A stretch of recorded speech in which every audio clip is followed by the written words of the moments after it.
ELD with Brainstorm MTG back with legacy action from Scholars Games. Here we have Ken on Grixis Pyromancer versus Brian on Food Chain. Brian was an advocate of Food Chain well before the printing of Walking Ballista. Of course, that was a huge upgrade to the Emrakul slot, and now things may have swung back in the other direction, interestingly enough. There is a decent amount of Revoker kicking around, and that does make Walking Ballista considerably worse. And here we go with a pair of Polluted Deltas starting out slow for both players, building their mana bases. Ken has Young Pyromancer, and he is going to fire that off here. Of course, this does open him up to daze and early removal. And it's actually enough of a threat that Brian is going to throw Force of Will at that. Now, I believe we did see a Force of Will in Ken's hand, so this will be a decision. Blue mirrors of a sort often come down to card advantage. But Food Chain is a very explosive deck. Now, Ken does have a very control-heavy hand. I would expect a Force of Will here. But no, he actually lets it go, preferring to try and keep that True Name Nemesis. So he is going to need to draw mana for this line to pay off. And Brian is now Brainstorm with a fetch land open, perhaps the best combo in Legacy. He is going to find 3 cards at the speed of Ancestral Recall and shuffle away the 2 worst cards in his hand. Of course, he can also keep a card safe on top of the library if he chooses. That's a great way to play around cards like Hymn to Torok and Thoughtseize, Cabal Therapy. You got to expect a Pyromancer deck is generally going to have that Cabal Therapy, which is just so powerful. And there Ken is rewarded. He does have a 3rd land, and he is going to jam that True Name Nemesis and draw another Force of Will.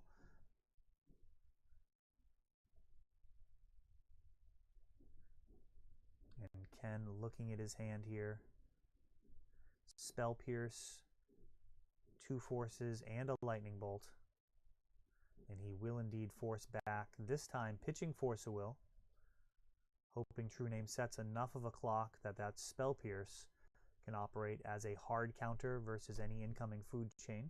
Of course, that will not stop any of the creatures that Brian may have here. And he may indeed be able to erase the True Name.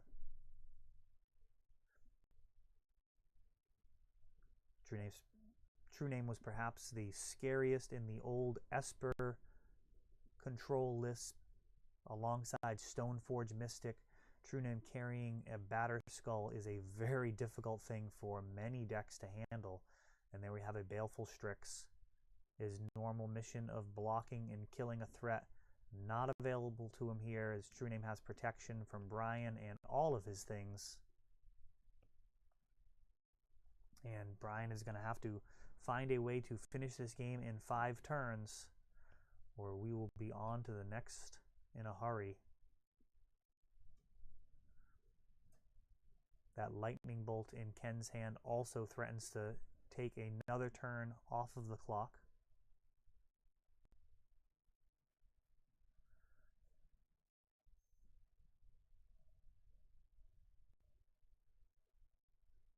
And Ken fetching.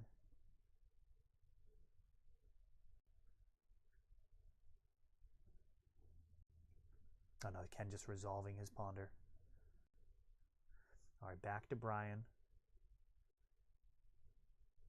Looks like he drew a Daze perhaps in hand there. Not going to be great at this point.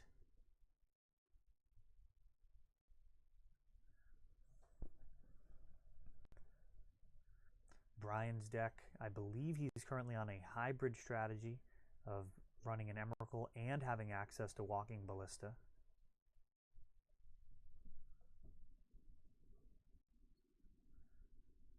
And there is Leovold. So that is a solid play at this juncture of the game. Almost certainly going to draw a Lightning Bolt.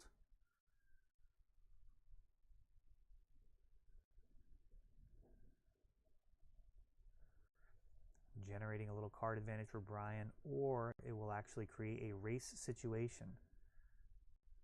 We'll see how Ken decides to play this. Oh, and it looks like he drew Gurmag Angler. That would be a perfect trump to the Leovold.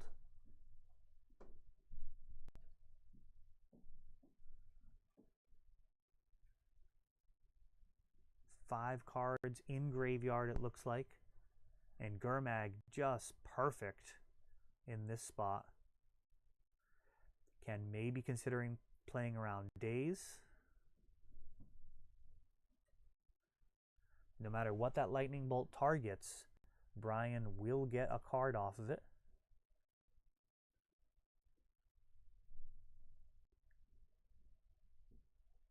And pushing through more damage. We've got a 3 to 4 turn clock over here for Ken. And a dangerous situation on Brian's side of the board. So easy for him to combo off. And Ken with not a lot of defenses here. In order to play the Gurmag, it looks like he may need to walk away. Alright, so he now has Spell Pierce, but no ability to pay for Brian's Daze if he does in fact have that. So this is a dangerous turn, and it looks like he did draw the food chain perhaps. Ponder first.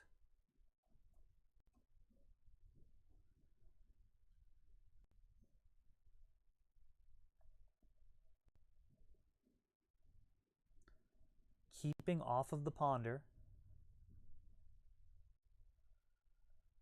And we're going to see a fetch. So Brian finding one spicy card in those top 3, getting a random library after that. And he has a lot of potential here with this food chain. He has the Baleful Strix to go to 3 mana. He can even sack the Leovold if necessary.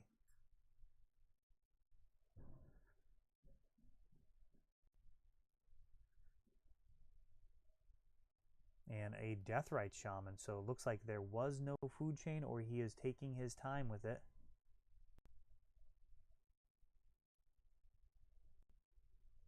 And Manipulate Fate.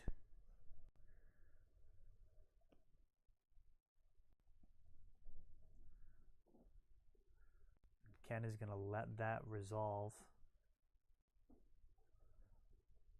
No, he will Spell Pierce here. Alright, so fearing the combo finish with Food Chain, recognizes he will not be able to stop Food Chain with a Spell Pierce at this point, now that Brian has built his mana base up with Deathrite Shaman and at least 4 lands.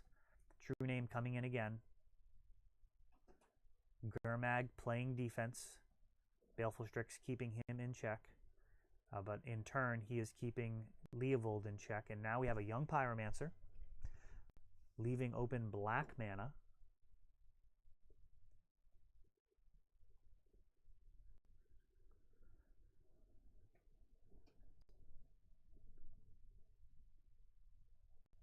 It looks like that was not a food chain here.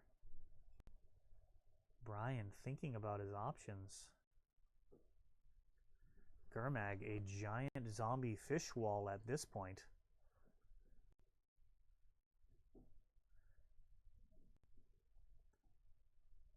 We've got to wonder about the kept card off of Ponder. Perhaps it was the Manipulate Fate with the logic that it would replace itself.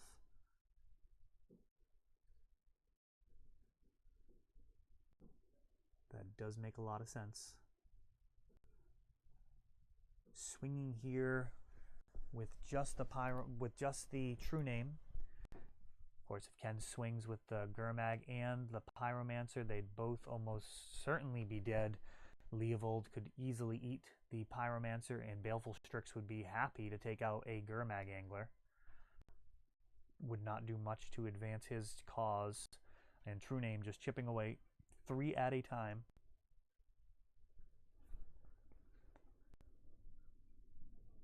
And there is the Deathrite Shaman.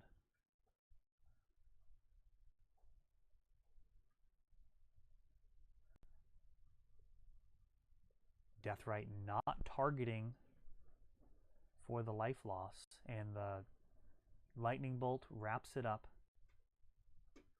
and there was in fact a food chain. Brian just not having access to the recursion or the second piece of the combo, a Ballista or Emrakul. So too much needed to come together there in just a few turns for Brian, and it did not happen. That is a totally valid criticism of the food chain lists, is a lot does need to come together for them to really function at a high level. Of course, on the other side of that is that the food chain deck can function somewhat like a check pile list when it is not working. You still have access to Deathrite Shaman, Baleful Strix, Counter Magic, a lot of cards that are certainly legacy quality throughout. During the sideboarding, I'd like to thank Scholars Games. This was filmed live at Scholars on Wednesday night. We do Legacy there every week at 7:30, live stream to Brainstorm MTG at Twitch. And then we're doing these archived footage for YouTube now with commentary. This is a new process, so definitely looking for feedback on that. Any type of advice, recommendations, things you'd like to see, decks you'd like to see, really any type of feedback is welcome at this point, even if it's something that goes on to a future bucket list. Certainly happy to kind of hear ways that people think that the channel could improve. The subscriber count on YouTube now approaching 300 viewers. So we always appreciate it when people help spread the word about the channel as we continue to try and improve the quality of the videos.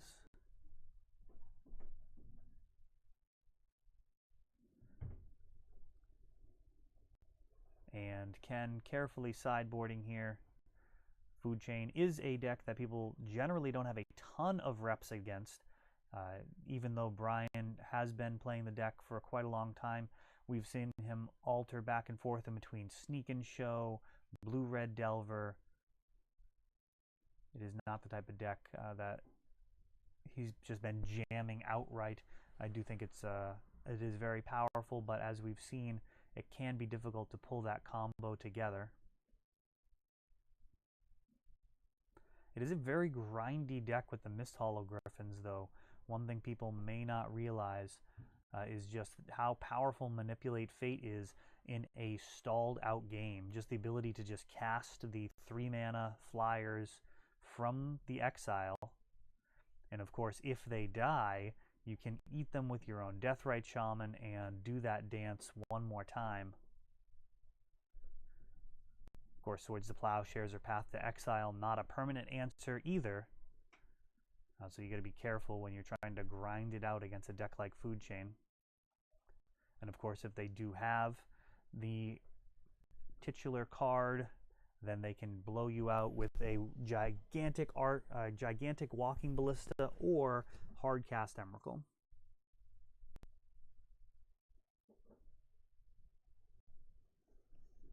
All right. And making the adjustment there, life total is now visible.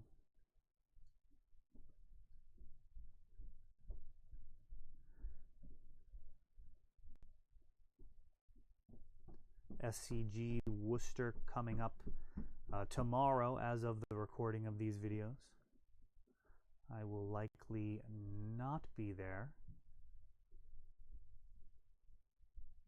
Their policy is not openly hostile to backpackers like Channel Fireballs, but still not exactly the type of room that's best suited for my inventory. I do like to be able to sit down with people, take my time, and really make sure to get them all of the cards that they need when I'm trading, whether it's dual lands, fetch lands, power. Go through and they can get rid of whatever they don't want and turn it into cards that they actually need. Of course, I'm available every Wednesday at Scholars to do that, and at various tournaments on the weekends when I visit stores like Battlegrounds, Gaming, etc., Toys or Things. I'll have a limited trade stock there, but always happy to trade. And Brian wrapping up his mulligan here. Generally, I believe with this list, you're just going to be looking for cards that can actually function, you know, Force of Will, Brainstorm, give you some card selection, and really just move towards pulling that combo together or actually just winning through an accumulation of creatures. And opening up with Deathrite, very good opening for the deck. Ken is actually going to help the cause with a fetch land, but it looks like he may have a lightning bolt with that Deathrite's name on it. Does feel nice when your opponent gives you that fetch land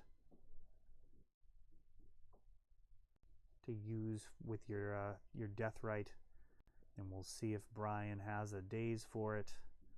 And he's actually going to Force of Will here, so he really wants this Deathrite to stick. Force protecting Deathrite from that lightning bolt. And Baleful Strix coming down, so Brian running on very few cards here. And he hits a land off of that Baleful Strix, so he is building a board presence. And it looks like Ken has drawn True Name. Of course, True Name will not be able to block Baleful Strix or do much about Deathrite's draining ability. Beautifully signed Deathrite Shamans there for Brian in both black and green. I believe it's Steve Argyle. Let me know in the comments if I got that one wrong. And Ken looking to cast a spell before his land drop. Looks like a Delver. The actual flip card in hand. Also has access to Cabal Therapy here. And he's going to go ahead and jam Delver.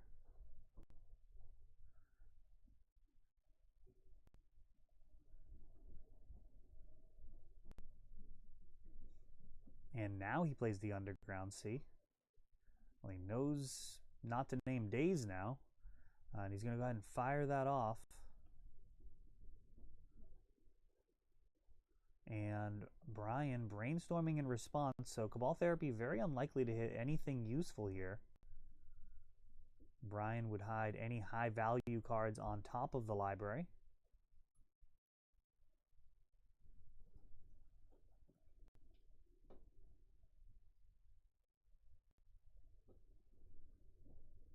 Brainstorm really is just one of my favorite cards in this game. So many options, so many different ways to play it. And the thing I love about it is even within very high level players, there's no actual consensus on the best way to play Brainstorm. It is more art than science, and it very much depends on the power level of your deck, your individual play style.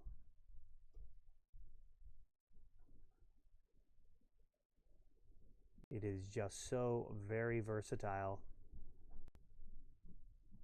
And now Ken resolving his Cabal Therapy.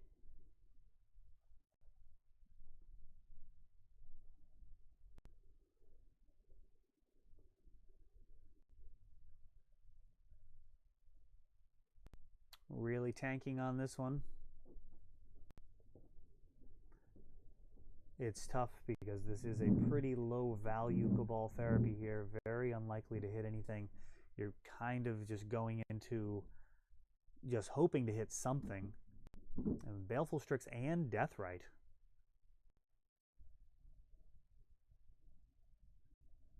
So we actually would imagine something quite good on top of the library here. No fetch land in the graveyard. So Deathrite Shaman not going to be able to produce mana here.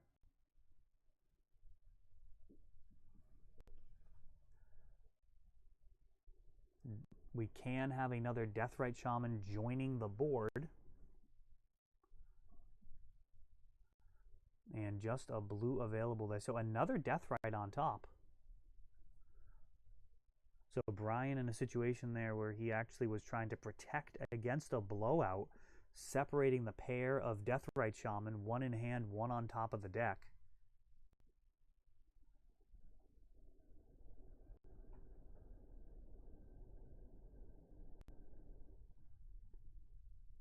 And Cabal Therapy going again, and he's going to hit that Baleful Strix, seeing a Deathrite Shaman. So Team Deathrite assembling over here. And Grixis stuck on 2 lands. That True Name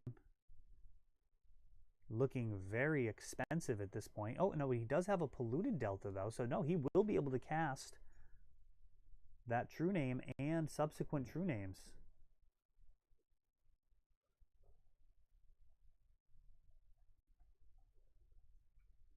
Of course, he's used his mana this turn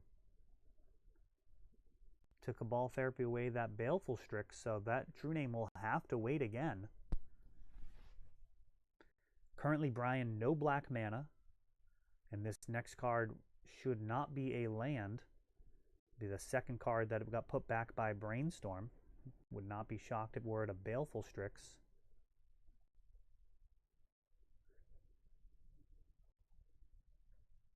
And just coming in for 1 here, hedging against a Flip Delver with the Baleful Strix. And that guy just does not want to flip.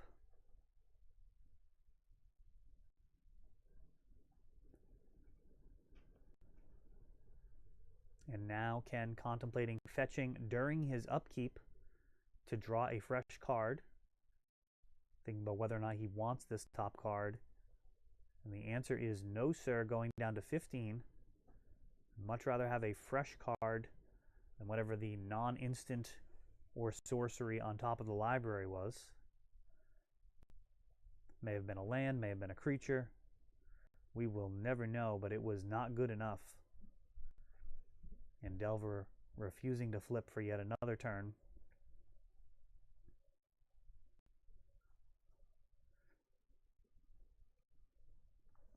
And True Name needs to get involved here at some point. Black mana will turn this into a 3-turn clock, a 3 damage per turn clock for Brian. Baleful Strix plus draining with Deathrite. And Leovold and Deathrite Shaman in hand. And actually bailing on the Delver. And now playing Ponder.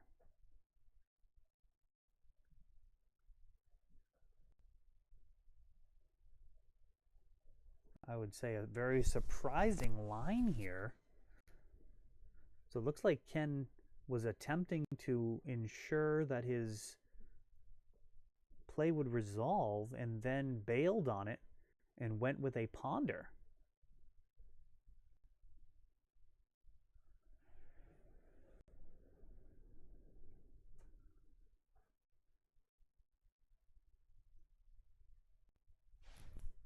This video is, I think, going to be very interesting for Ken to take a look at here.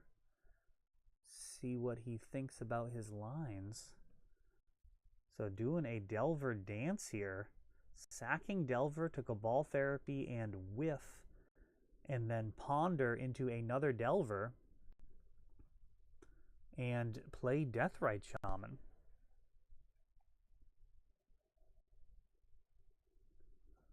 And then sacrifice the Deathrite Shaman to flashback Cabal Therapy.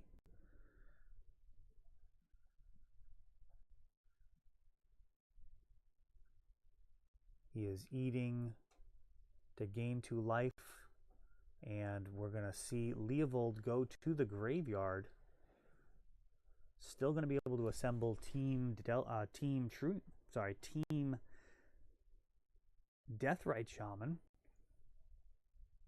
for Brian here. And every time that he's able to gain 2 life, more and more relevant versus the Delver attack or the True Name plan. Really pushes the inevitability back when you're only doing going from 3 damage a turn to 1 damage a turn. So we'll see here, he finally is ready to commit to True Name, having given Brian a draw step.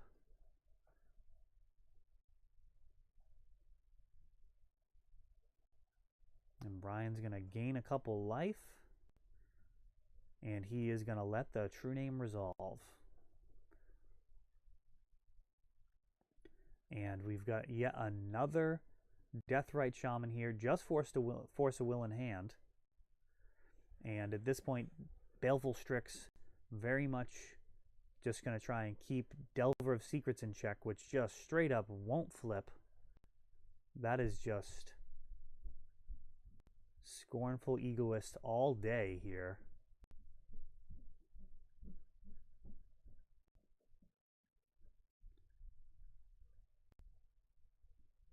And just true name will be able to get in here. Delver not flipping, not attacking.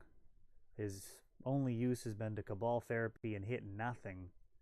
And there's the second true name. And now Brian may be in a situation where he is searching for a sweeper. Quite a lot of them available to a bug deck here. Toxic Deluge would be excellent. Marsh Casualties would be slightly better.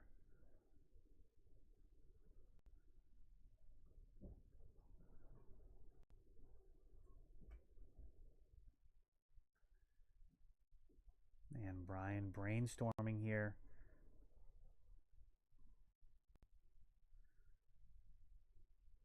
At this point, he is going to need to find a way to combo.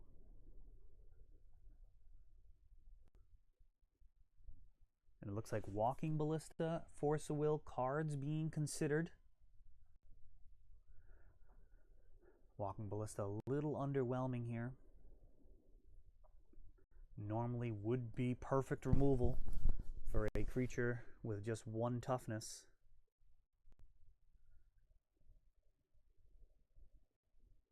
And there's the fetch land.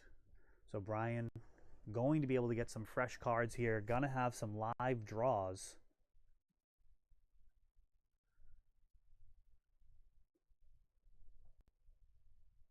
And he does have the ability to remove some instants and sorceries. Finally, Delver flips. He's going to need 7 Deathrite activations before he is dead.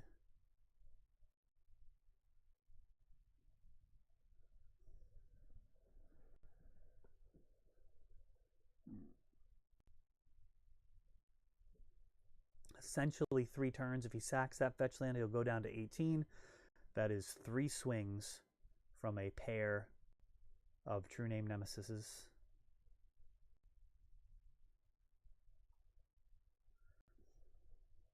And Ken gonna just go ahead and hard cast Probe.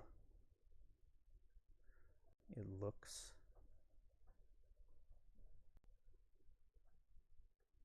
kind of a marginal play here, probably worth moving forward, assuming that you've got cards in your deck that are really going to be relevant. And Abrupt Decay on Delver, Brian Hellbent.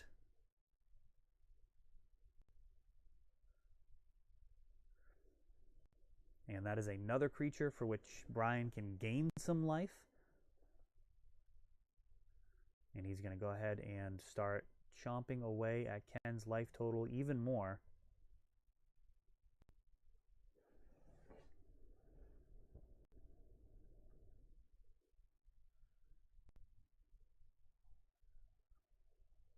So this is still anybody's game.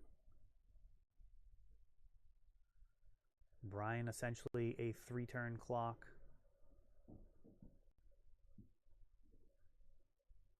As is Ken. A lot of cards could blow this wide open. And there is Liliana.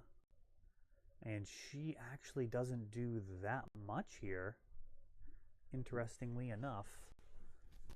Deathrite Shaman doesn't mind being turned into an 0-1. It's all about those abilities.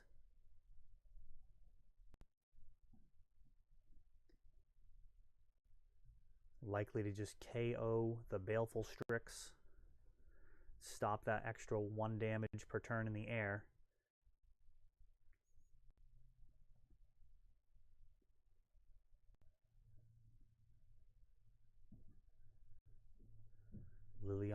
Last Hope.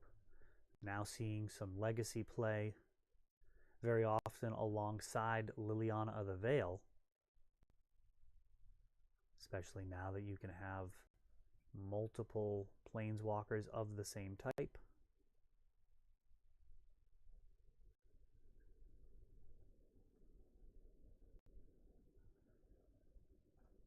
And there we go. Baleful Strix shot down. Liliana's ultimate ability looming a backup against a possible board sweeper, but those Deathrite Shamans more likely to end the game before that becomes a factor.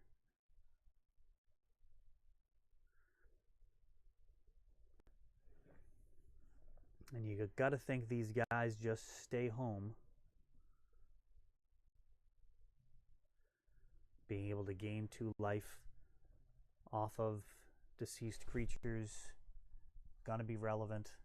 All the modes of these Deathrite Shamans being used. We've got mana ability for Abrupt Decay. We've got a clock off of its drain ability, and of course its life gain ability could be just a thing to keep these true names from closing out the game.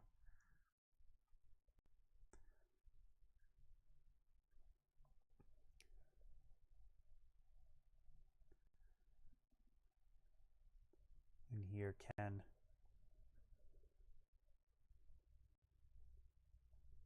likely just going to be plussing Liliana.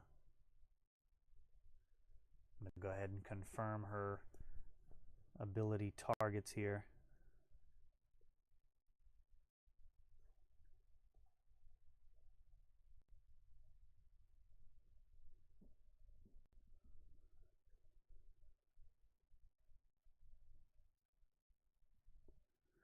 Her ability does not actually targets.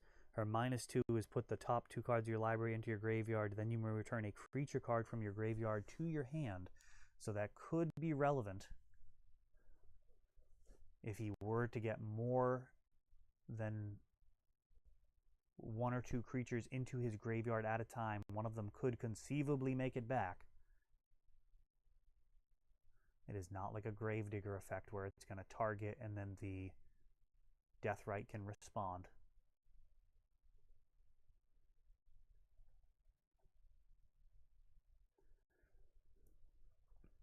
All right, so the opposing Deathrite Shaman now really complicating this board state.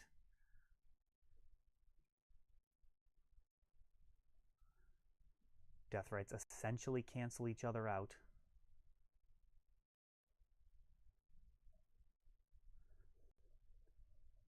But Ken's life total dangerously low here.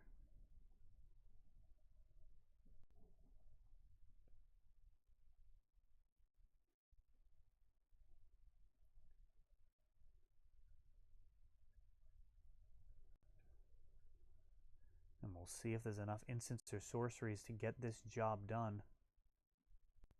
So Ken is down to just 3 life. Brian out of range from even Lightning Bolt.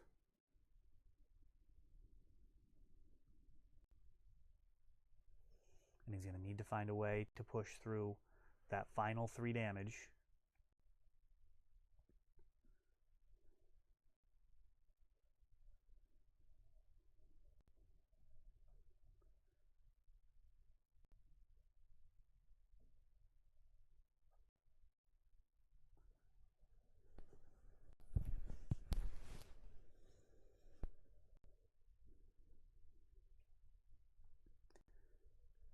Important turn here for Ken. Thinking about whether or not he wants to be attacking with both true names, or if blocking could possibly become part of this equation. Of course, Deathrite Shaman does have that added stat line of being a 1/2 creature. Very relevant when you have 3 of them and your opponent is at 3. Of course, one of them likely to be shrunk here by Liliana.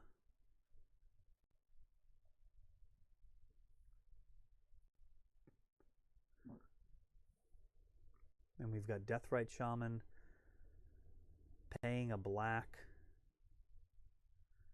and attempting to remove the Abrupt Decay.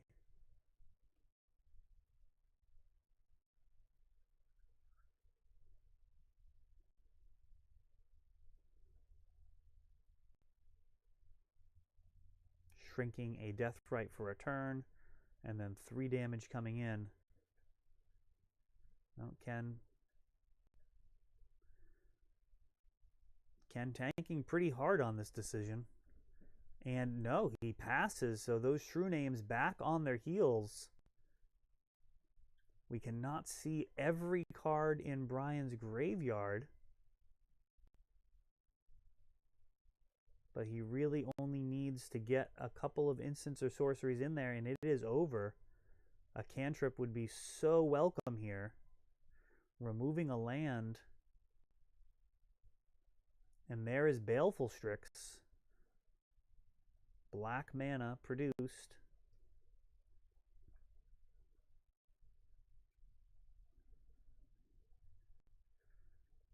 Baleful Strix right on the edge there.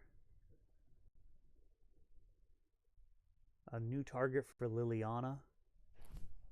And a card for Deathrite Shamans to fight about. Who gets to eat that tasty, tasty owl?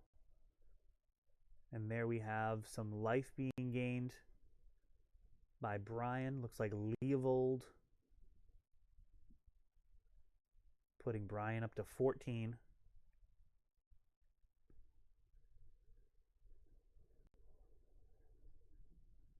Just getting farther and farther out of range of an alpha strike from those true names.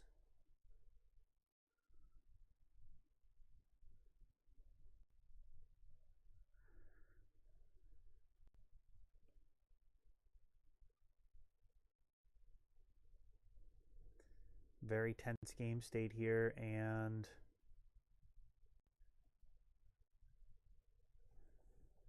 cannot swing.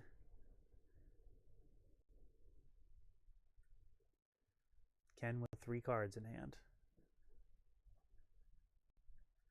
And it looks, is that a Ponder?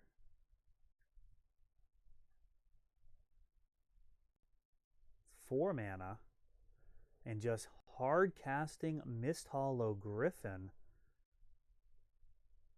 So Deathrite's currently offline. A pair of flyers added to the board. We have Baleful Strix and Mist Hollow Griffin. Liliana can keep Ken alive for 1 more turn. And we are going to have a daze on that Mist Hollow Griffin. Maximum value there. And Deathrite going to be able to eat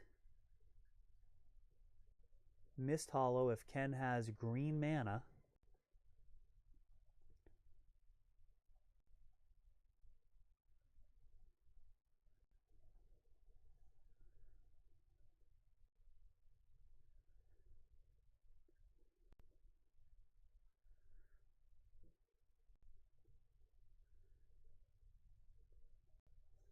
Have to imagine Liliana will be killing that Baleful Strix here.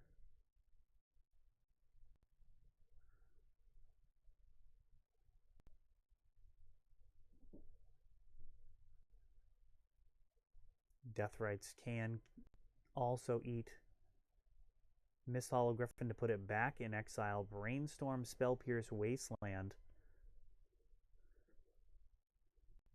Wasteland definitely a consideration here. Can slow down a little bit of black mana. Of course, with 3 Deathrites,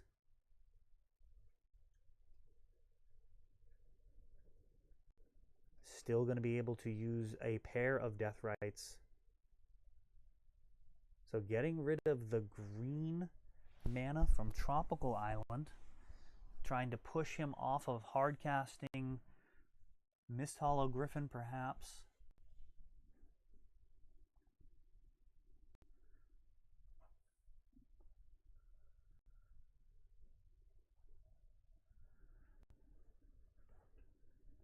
And Ken, not going to be able to stop those Deathrite activations, now scoops it up.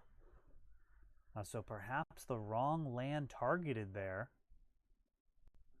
with the Wasteland.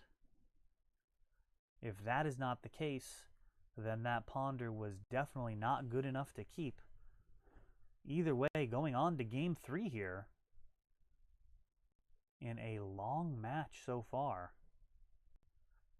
This one may be going the distance, not using the round timer, so we do not know exactly how deep into the round we are, but those were not short games from two pretty grindy decks. Of course, Food Chain does have the ability to just end explosively, so even starting a few turns before time is pretty comfortable for Food Chain. Grixis, on the other hand, very unlikely to be able to win in just 3 or 4 turns. Whereas Food Chain potentially capable of winning on turn 2.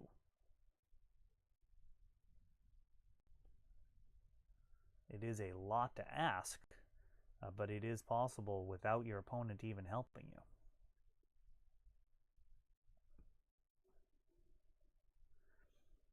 Making slight adjustments after seeing a lot of each other's decks in that game. Really went through a lot of cards. I was paired up against Brian later in this tournament, and his Deathrite Shamans did a ton of work versus Manaless Dredge. A single Deathrite Shaman holding off Dredge until I had literally just 2 cards left in my library.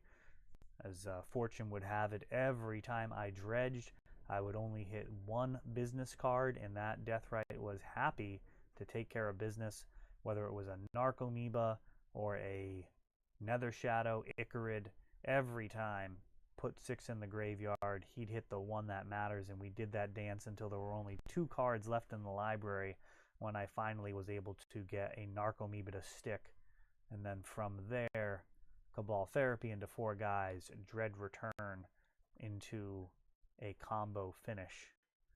But Deathrite still all on its own. I think he drew every land in his deck, was drawing fetch lands that couldn't even fetch by the end of the game. Very unlucky for him.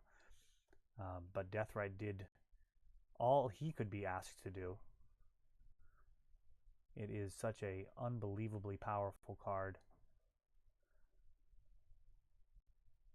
But in a way which is, I suppose, more subtle than some of the other powerhouses of the format. Deathrite really doesn't look on its face to be that much more than a Llanowar with some solid abilities. But he really does do work. And we've got a couple of mulligans here, which does not bode well for a speedy game 3. Both of these decks can do okay off of mulligans. But the more cards, the better. There's a lot of synergy when you're talking about cards like Young Pyromancer, drawing into a bunch of cantrips and utility spells, or on Food Chain side, actually assembling the combo. More cards, the better. And it looks like Ken has just Wasteland for mana there. Oh, and he is scrying and putting it to the bottom, so Ken really taking a chance here. Gataxian Probe sees a interesting hand here. We've got Engineered Plague, Mist Hollow Griffin, Force of Will. So that Mist Hollow very happy to be pitched to Force, identical to being in hand when it's in the exile for the most part. So that's going to be totally fine. And look at that. It looks like he hit a fetch land. Everything coming up Millhouse here. Underground Sea into Deathrite, and goes from 0 mana to threatening 3 mana on turn 2, and then Force of Will puts an end to that parade. Now back to just the Underground Sea. Deathrite really would have been amazing there. Fetch for Brian, passing, and double Wasteland. We've got Brainstorm. So Ken may have to keep this hand here, or may have to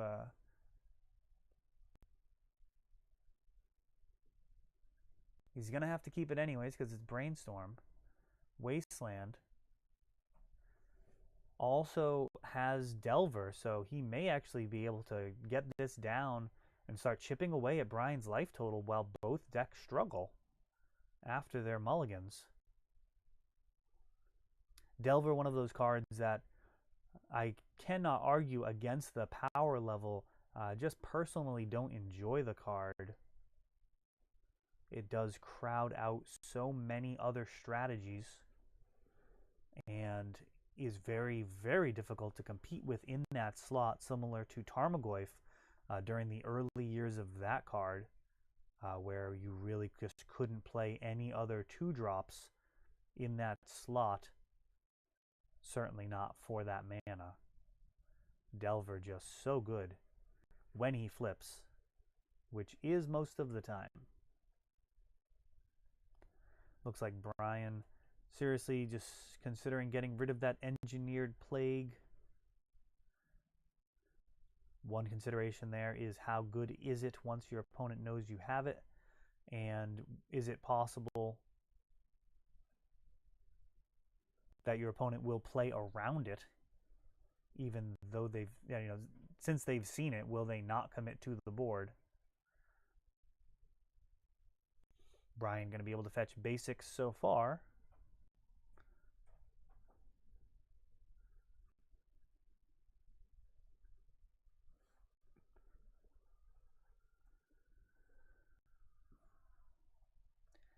Ken agonizing over this decision here and comes down in favor of Ponder, seeing more and more wastelands. Gurmag Angler, an excellent card here.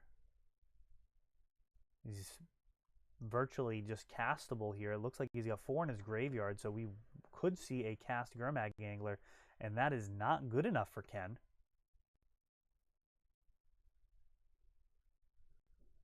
He would have the 5 cards in the graveyard.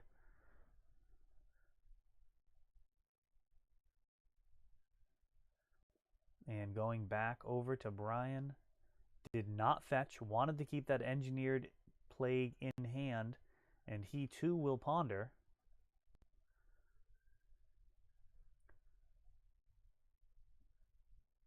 So that Brainstorm putting 2 back, and both of them staying in play here. So a pair of fetch lands. Brian going to be able to assemble all of the basics that he runs.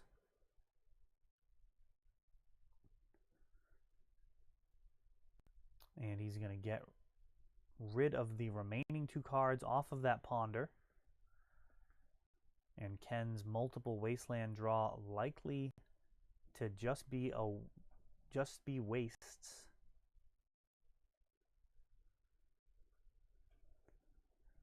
And Deathrite Shaman joins the party.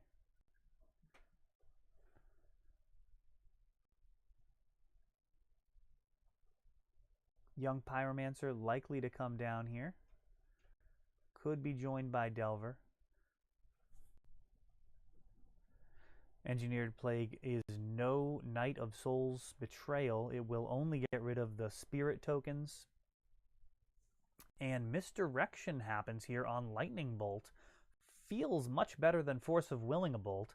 At least doing 3 damage to Ken would have been a lot spicier if Ken had committed to the board with a Delver first. That would have been a true blowout. So Ken dodged a little bit of a bullet there, leading with the Lightning Bolt.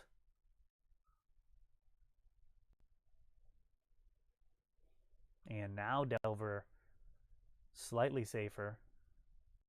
And we'll see if Brian decides to jam that Plague, killing off Delvers. It's a big decision. He cannot currently know about that young Pyromancer. Certainly the line that Ken took does not look like young Pyromancer in hand because of the inefficient use of mana. If he had Pyromancer, he could have played Pyromancer and then Delver. And here comes Food Chain. I'm sorry, here comes Engineered Plague, naming humans.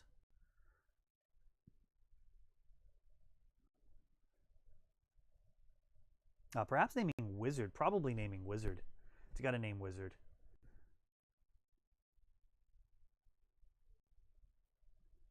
So that actually will be close to a Knight of Souls Betrayal here. Some hot tech from Brian. And there's True Name.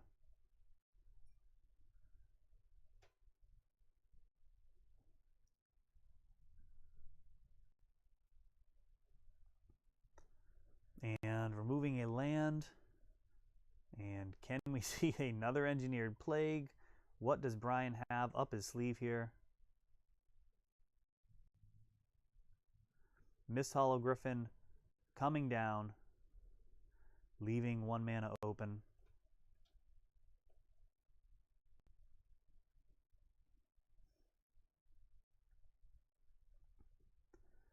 Mist Hollow looking to get in a racing situation here.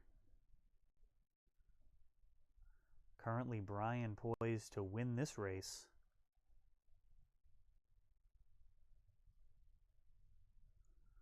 It looks like a Force of Will flashing in his hand, and there's another Mist Hollow. Countering the True Name, forcing pitching yet another Mist Hollow Griffin. So Brian really starting to pull into the lead here.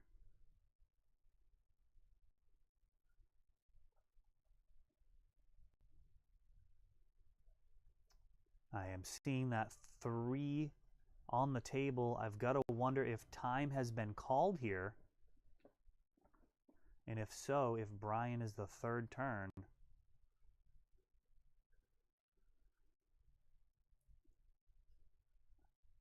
A land and a pass. And yes, that was the case. Turn 4 for Ken. Turn 5, he finds the Food Chain. Gets infinite mana with nothing to cast with it, and that is it. So Ken 1 turn away from death and ends up with a draw. So that is the match. Definitely could have been played faster there. So we'll see if there's any lessons to be learned there. But that's it for this round. So we've got 2 more this week. New commentary. We've got a new mic, a little different setup with the video.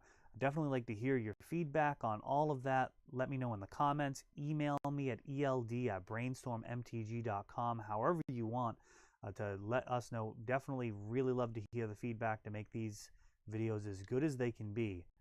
This has been ELD for Brainstorm MTG. Thanks for watching.